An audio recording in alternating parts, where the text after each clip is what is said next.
మనం చూస్తున్నాం RGV den.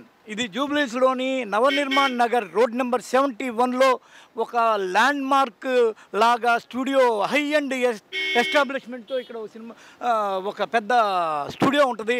ఇక్కడ ఇప్పటి వరకు ఎవ్వరు ఏ స్టూడియో ఏ ఆఫీసు లేని విధంగా ఇక్కడ ఒక ఆఫీస్ ఉంటుంది. ఈ ఆఫీసు అసలు బయట సెక్యూరిటీ నుంచి మొదలు పెడితే లోపలికి ఎంటర్ కాగానే బ్లాక్ క్యాట్ కమాండర్స్ కానీ ఏమన్నా ఇక్కడికి వచ్చారా ఈయనకి సెక్యూరిటీకి ఇవ్వడానికి అన్న రేంజ్లో ఉంటుంది. ఇప్పటి వరకు ఆయన తీసిన సినిమాల్లోని అద్భుతమైన షార్ట్స్తో కూడిన వాల్పేపర్లను అక్కడ క్రియేట్ చేసి పెట్టడం అనేది మనల్ని పిచ్చెక్కిస్తుంది. మనం వేరే ప్రపంచానికి జూబ్లీస్లో ఇలాంటి ఒక ప్రపంచం ఉందా అనిపించే రేంజ్లో ఇక్కడ ఆర్జీవి డెన్ ఉంది. ఒకసారి అటు చూడండి, ఆయన ఒక చైర్ వేసుకొని డైరెక్షనల్ చైర్ మీద కూర్చొని టీవీగా కూర్చున్నట్టుగా కూర్చొని ఆయన మనకు కనిపిస్తాడు. అసలు నిజంగా ఈ రోజున ఆర్జీవి సినిమాలు ఎలా ఉన్నాయి, ఆ స్టూడియో ఎలా ఉంది, ఆ స్టూడియో లాంటి క్వాలిటీతో ఆయన సినిమాలు వస్తే బాగుంటారా భగవంతుడా అని చెప్పి సినీ జనం పిచ్చెక్కిపోయి మాట్లాడుకుంటున్న ఒకనొక విధంగా కనిపిస్తుంది. ఇప్పుడు ఆర్జీవి సినిమాలు ఎలా ఉన్నాయి, ఈ స్టూడియో సంగతి ఏంటి, దీని గురించి మనకి దగ్గరలో అందుబాటులో నవీన్ పూలచక్క గారు ఉన్నారు. ఈయన అడిగి మరిన్ని వివరాలు తెలుసుకుంటాం. చెప్పండి సార్, అసలు ఏంది ఈ డెన్ ఏంటి, దీని ఉద్దేశం ఏంటి, ఆర్జీవి మీద మీకున్న ఒపీనియన్ ఏంటి, ఆయన మూవీస్ ఇప్పుడు ఎలా ఉన్నాయి, ఇంతకుముందు ఎలా ఉండేది? సార్ యాక్చువల్లీ ఆర్జీవి గారిది ముందు బాంబేలో కంపెనీ అని ఉండేది, దాని తర్వాత ఫ్యాక్టరీ, దాని తర్వాత మధ్యలో గోవా కూడా కోవిడ్ లాక్డౌన్ టైంలో గోవాలో కూడా సెటప్ చేశారు. దాని పేరేంటో తెలియదు. బట్ ఇప్పుడు కరెంట్లీ ఇప్పుడు ఈ డెన్తో వచ్చేసారు. నెక్స్ట్ ఫ్యూచర్లో maybe I think he should not he should not go to shed. So షెడ్కి వెళ్ళకూడదని ఎక్స్పెక్ట్ చేస్తున్నాను. Because I love his movies. ఒకప్పుడు శివ, క్షణక్షణం, అనగనగా ఒక రోజు, ఈ మూవీస్ చూసే పెరిగాను నేను. రంగీలా, సత్య, సర్కార్, నిశ్శబ్ద్, నాచ్, 2611 ఇవన్నీ నా favourite movies. Who killed Veerappan ఆ సినిమాలు కూడా, ఆబ్వియస్లీ రక్త చరిత్ర అన్నీ ఫేవరెట్. ఆయన ఎందుకని షెడ్లోకి వెళ్ళకూడదు అని ఒక కీలకమైన కామెంట్ చేశారు మీరు. షెడ్లోకి వెళ్ళకూడదంటే అంటే ఆ ట్రెండ్ అలానే కంటిన్యూ అవుతుంది. ఇప్పుడు సినిమాలన్నీ పెద్ద గ్రేట్ సినిమాలు ఏం తీయట్లేదు. ఐస్ క్రీమ్లు, తర్వాత ఏదో డేంజరస్లు, లేకపోతే జిఎస్టీ అని చెప్పి అలాంటి మూవీస్ తీస్తున్నారు. సో మీరు చెప్పినట్టు ఇంతకుముందు మీరు విన్న కామెంటరీ, ఈ ఆఫీస్ ఏ స్టాండర్డ్లో ఉండో ఆయన మూవీస్ కూడా ఆ స్టాండర్డ్లో ఉంటే బాగుంటుంది. అండ్ ఆఫ్ లైట్ ఏంటంటే నేను ఆయన రామూయిజం అదంతా ఫాలో అయ్యండి.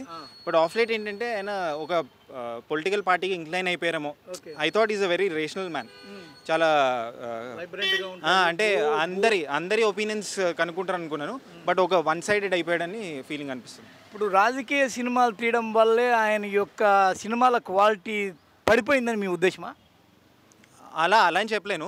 ఇప్పుడు పొలిటికల్ పార్టీస్ మీద సినిమా తీయొచ్చు, కానీ అది ప్రాపర్ రీసెర్చ్ చేస్తే బాగుంటుంది. ఇంతకుముందు ఆయన సత్య అండర్ వరల్డ్ మీద తీశారు, లేకపోతే కంపెనీ అండర్ వరల్డ్ మీద తీశారు, డి కంపెనీ అవన్నీ చాలా రీసెర్చ్ కనిపిస్తుంది మనకి. కానీ ఈ సినిమాల్లో అసలు రీసెర్చే కనిపించలేదు. ఏదో ఒక పార్టీని ఫేవర్ చేయడానికి తీస్తున్నట్టుంది. మొన్న ఈ మధ్య వంగవీటి సినిమా గురించి ఇట్లాగే ఒక కామెంట్ వచ్చింది, ఆయన వాస్తవాలు తీయలేదు అని.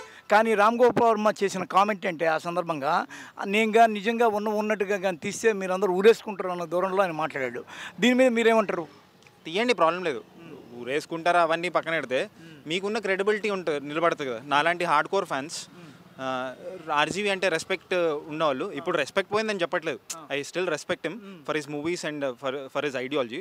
బట్ ఇప్పుడు ఏంటంటే అది రీసెర్చ్ లేకుండా ఇష్టం వచ్చినట్టు తీస్తే జనాలు పిచ్చోళ్ళు కాదు, జనాలకు తెలుసు అసలు మ్యాటర్ ఏంటి, మీరు తీస్తుంది ఏంటి అది. కాబట్టి ఇప్పుడు ఆర్జీవి ఐస్ క్రీములు తీసి సినిమా స్టాండర్డ్ని కిల్ చేశాడని మీరు అంటారా? లేకపోతే కొంతమంది ఏమంటారంటే 2 లక్షలు కూడా సినిమా తీయగలము, ఇప్పుడు 2000 కోట్ల రూపాయల బాహుబలిలు తీసి ఇదవుతున్న ఈ కండిషన్లో 2 లక్షలు కూడా సినిమా తీయొచ్చు బై అని నిరూపించాడు కదా, దాని మీద మీరేమంటారు? అది అప్రిషియేట్ చేయాల్సిన విషయం.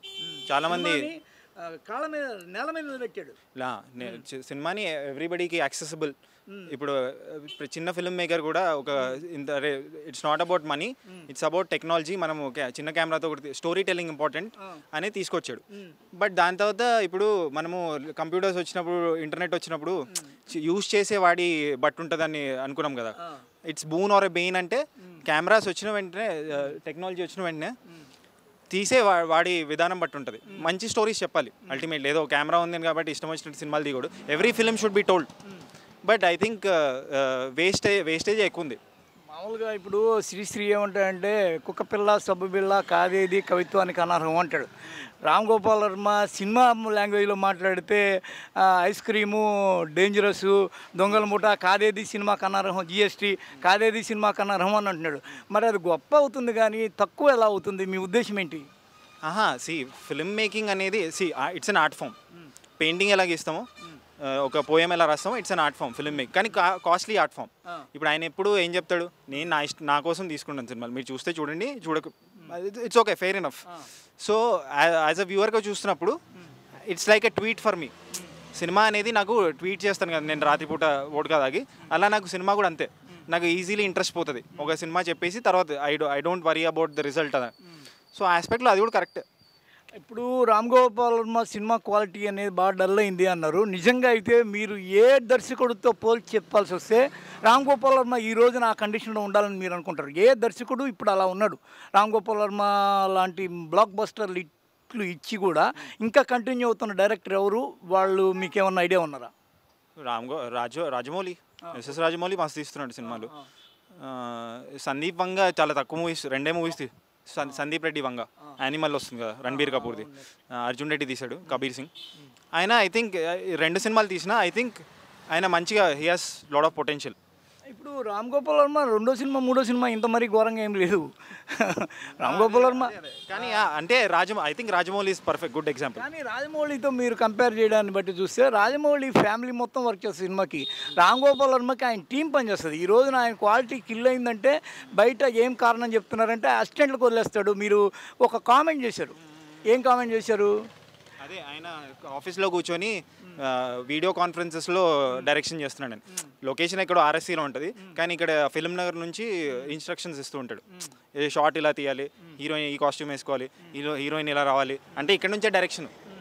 సో ఐ థింక్ ఆబ్వియస్లీ మనకు హ్యాండ్స్ ఆన్ లేనప్పుడు, మనం లొకేషన్లో ఉన్నప్పుడే మనకి క్లూ ఉండదు.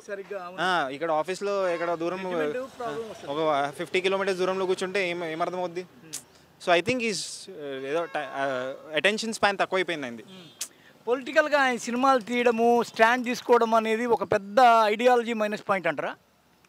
అంటే నాలాంటి వాళ్ళు కొంచెం దూరం అయిపోతారు. నేను I purely love his ideology. ఆయన రామోయిజం ఇవన్నీ నాకు నచ్చుతుంది, ఫిల్మ్స్ కూడా బాగా నచ్చుతాయి. ఇప్పుడు ఒక పార్టీ నువ్వు పార్టీ అక్రాస్ పార్టీ లైన్స్ నువ్వు క్రిటిసైజ్ చేయ ప్రాబ్లం లేదు. ఓన్లీ ఒక పార్టీకి ట్విట్టర్ హ్యాండిల్ లాగా తయారైంది ఆయన హ్యాండిల్, ఒక పార్టీని ఎండోస్ చేస్తున్న హ్యాండిల్ లాగా తయారైంది. I don't have a problem with it.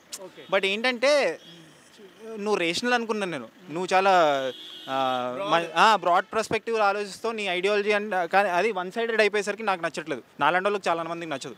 Okay, మొన్న ఈ మధ్య ఆయన నందమూరి వంశంలోనే మొగాడు జూనియర్ ఎన్టీఆర్ అని చెప్పి కామెంట్ చేశాడు. ఆ సందర్భంగా రామ్ గోపాల్ వర్మ భార్య పిల్లలు ఇద్దరు అతన్ని తీవ్రంగా ద్వేషిస్తారన్న కామెంట్లు కూడా బయటకు వచ్చినాయి. అతను ఒక పురుగుతో సమానం అంటాడు, మనిషే కాదు అన్న ధోరణిలో మాట్లాడారు. ఇవి మీరు విన్నారా? దీని మీద మీ కామెంట్ ఏంటి?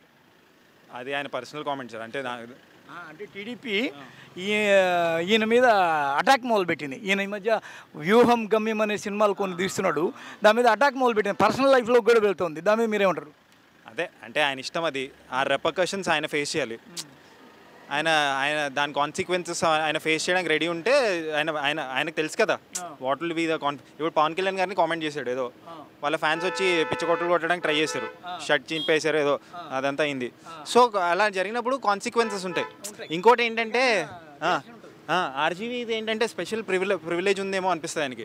ఎందుకంటే కొంతమంది బైరీ నరేష్ అని ఒక ఆయన నాస్తికం ఆయన ఉన్నాడు, ఆయన ఏదో అయ్యప్ప స్వామి మీద కామెంట్ చేసినప్పుడు ఆయన్ని పోలీసులో వేసారు, కొట్టారు, అదంతా. బట్ ఆర్జీవీ కూడా దేవుళ్ళ మీద కామెంట్ చేస్తాడు, కానీ అప్పుడు ఆయన మీద యాక్షన్ ఏం తీసుకోరు. కత్తి మహేష్ అని ఉన్నాడు కదా, ఆయన చనిపోయాడు, ఆయన కూడా ఏదో కామెంట్ చేస్తే ఆయన్ని బహిష్కరించారు, బయటికి తీసుకెళ్ళిపోయారు. సో ఆర్జీవీకి ఎందుకు ఈ స్పెషల్ ప్రివిలేజ్ అని నాకు అర్థం కాదు. అంటే easy close to the power centre అనేది ఫీలింగ్ క్రియేట్ అవుతుంది. ఇప్పుడు పవర్ సెంటర్ అంటే ఆయన హిందూయిజం మీద బేసిక్గా చేసిన కామెంట్ ఏంటంటే వినాయకుడిని కొడుకునే చంపిన వినాయకుడి తల తీసేస్తాడు శివుడు, అది ఎలా సాధ్యమో అని చెప్పేసి ఆయన కామెంట్ చేస్తుంటాడు. హర్ట్ చేస్తుంది కదా కొంతమంది సెంటిమెంట్స్, హిందూ సెంటిమెంట్స్ హర్ట్ చేసింది కదా. అప్పుడు హర్ట్ చేసినప్పుడు సుమోటోకి గవర్నమెంట్ ఈ బైరీ నరేష్ లేకపోతే సో అండ్ సో వాళ్ళ కత్తి మహేష్ని బయటికి జైల్లో పంపించినప్పుడు వై నాట్ ఆర్జీవీ ఎందుకు ఆ స్పెషల్ ట్రీట్మెంట్? అంటే మీరు ఎప్పుడైనా ఆలోచించారు అది? సో యా, వై ఈజ్ ఈ గెట్టింగ్ దట్ స్పెషల్ ట్రీట్మెంట్? అలా అని ఆయన ఏం కేసులు ఆయన మీద పడకుండా పోలేదు, ఆయన పోలీస్ స్టేషన్ మెట్లు తొక్కకుండా పోలేదు. ఆయన ఇష్యూలో కూడా జరిగినాయి. ఒక సమయంలో అయితే ఆయన ఇది హెల్మెట్ లేకుండా ఏదో డ్రైవింగ్లో కూడా సినిమా చూసి అది అజయ్ RX 100 సినిమా చూసి వీళ్ళు ముగ్గురు బైక్ మీద వెళ్తుంటే చలాన్లు పట్టి. కానీ నేనేంటంటే ఇలాంటి రిలీజియస్ కామెంట్స్ మీద why is nobody taking an action? Why is అలా అంటే చాలా ఇప్పుడు నేను చేశాను అనుకోండి కామెంట్ ఏదన్నా, నన్ను వేసుకొని కొడతారు, లోపల తీసుకెళ్తారు. మరి ఆర్జీవీని ఎందుకు వదిలేస్తున్నారు? చాలామంది ఇంకో మాట కూడా అంటున్నారు, అట్టంటే గరికపాటి అంతకన్నా మించిన కామెంట్లు చేస్తాడు మన హిందూయిజం మీద. అవును, ఆయన్నేమి అనరు, ఏదో ఒక దళిత బహుజన బిడ్డ అంటేనే మీదకి వస్తారు అనే కామెంట్లు ఉంటాయి. ఈ గరికపాటి కావచ్చు, ఆర్జీవి కావచ్చు, సేమ్ ప్యాటర్న్లో ఉన్నట్టు అనిపిస్తుంది. ఏమో గరికపాటి గారు నాకు అంత తెలీదు, but RGV time and again has passed irked Hindu sentiments. నేనంటే ఐఎమ్ నాట్ హిందూయిజంకి ప్రోగా అలా అలా ఏమైనా చెప్పట్లేదు, కానీ ఎందుకు అలా different yardstick for different people అంటున్నాను నేను. అది ఓవరాల్గా అసలు ఏం చెప్పండి, ఈ ఆర్జీవి డెన్ ద్వారా ఆయన నెక్స్ట్ లెవెల్ ఎట్లా ఉండబోతుంది, మీరేమి ఎక్స్పెక్ట్ చేస్తున్నారు? మీరు ఆర్జీవికి ఈ రోజున చెప్పాల్సి వస్తే ఏం చెప్తారు? నేను యాక్చువల్లీ ఏం చెప్పాలనుకోవట్లేదు ఆర్జీవీకి, బికాస్ ఆయన ఇష్టం ఉన్నది ఆయన చేస్తాడు. బట్ హోప్ఫుల్లీ ఈ కొత్త ఆఫీస్ ద్వారా hopefully make some interesting content. ఎందుకంటే నేను వెబ్సైట్ చూశాను, వెబ్సైట్లో ఆయన రాబోయే సినిమాల గురించి మెన్షన్ చేశారు. 10 ఫిల్మ్స్ 15 ఫిల్మ్స్ ఏవో ఉన్నాయి, different English titles. Yogi Adityanath మీద కూడా బయోపిక్ వస్తుంది. So hopefully will make good films, మంచి సినిమాలు. నాకు స్పెషల్ ఇంట్రెస్ట్ ఏం లేదు ఇప్పుడు సినిమాలు చూడాలని, ఆయన సినిమాలు చూడాలని. But if he makes good films people will enjoy. నేను ఆల్రెడీ ఆయన మంచి సినిమాలు అన్నీ చూస్తాను ఎప్పుడు. నేను ఇప్పుడు ఏదో కొత్త ఆయన చేస్తే చూడాలనే ఉత్సాహంతో ఎక్సైట్మెంట్తో అయితే లేను. ఆర్జీవి అంటే ఇప్పుడు మీకు ఎక్స్పైరీ డేట్ కింద అయిపోయాడా? అంటే మోజు తీరిపోయింది నాకు. ఆయనకి ఎలా బోర్ కొడుతుందో ఫాస్ట్గా నాకు కూడా బోర్ కొట్టేసింది. ఆర్జీవి అంటే ఇప్పుడు స్పెషల్ క్రేజ్ లేదు, ఆయన కామెంట్లు ఉన్నంత క్రేజీగా ఆయన మొన్న ఈ మధ్య విజయవాడలో కూడా ఒక కామెంట్ చేశాడు, పైకి పోతే రంభా వరుసలు ఎవరు ఉండరు, ఇక్కడ ఎంజాయ్ చేసిపోవాలన్న దూరంలో. ఇలాంటివి మీరు ఇన్స్పిరేషన్గా తీసుకుంటారా? నేనైతే ఇన్స్పిరేషన్గా ఏం తీసుకోను, నేను జస్ట్ వింటాను పాయింట్ ఆఫ్ వ్యూస్. అందరు పాయింట్ ఆఫ్ వ్యూస్ విని ఏది కరెక్టో, society law of the land ఉంది కదా, ఆ లా ఆఫ్ ద ల్యాండ్లో ఎలా బతకాలి మనము. ఇప్పుడు హెల్మెట్ వేసుకోకపోతే చలాన్ వేస్తారు. సో అవన్నీ తెలుసు కదా మనకి, సో హెల్మెట్ వేసుకెళ్తాం. సో ఏది కరెక్టో ఏదో మనకు విచక్షణ ఉండాలి. ఎవరో ఏదో సెలబ్రిటీ ఏదో చెప్పాడని చెప్పి మనం ఓవరాక్షన్ చేయకూడదు. ఓవరాల్గా ఆర్జీవీకి సంబంధించి ఈ పెద్ద డెన్ ఏర్పడ్డాన్ని చూస్తుంటే ఆయన డెన్ను ఉన్న క్వాలిటీలో ఆయన ఫ్యూచర్ ఫిల్మ్స్ ఉంటే ఇంకా బాగుంటుంది అన్న కోణంలో ఫ్యాన్స్, ఆయన హార్డ్ కోర్ ఫ్యాన్స్గా ఉన్న నవీన్ పూల చొక్కా లాంటి వాళ్ళు చాలామంది కామెంట్ చేస్తున్నారు. మరి ఈ డెన్ ద్వారా మంచి పిక్చర్స్ రావాలని చెప్పి మనం అందరం కోరుకుందాం. హాయ్ ఫ్రెండ్స్, మా టుడే టుమారో యూట్యూబ్ ఛానల్ చూస్తున్నందుకు చాలా థ్యాంక్స్. మరిన్ని లేటెస్ట్ వీడియోస్ కోసం వెంటనే సబ్స్క్రైబ్ చేయండి. అలాగే ఈ బెల్ ని కూడా రింగ్ చేసేయండి. మా నోటిఫికేషన్స్ అన్ని మీ మొబైల్లో వస్తాయి. అలాగే మా వీడియోస్ మీకు నచ్చితే లైక్ చేయండి, షేర్ చేయండి, నచ్చకపోతే కామెంట్ చేయండి.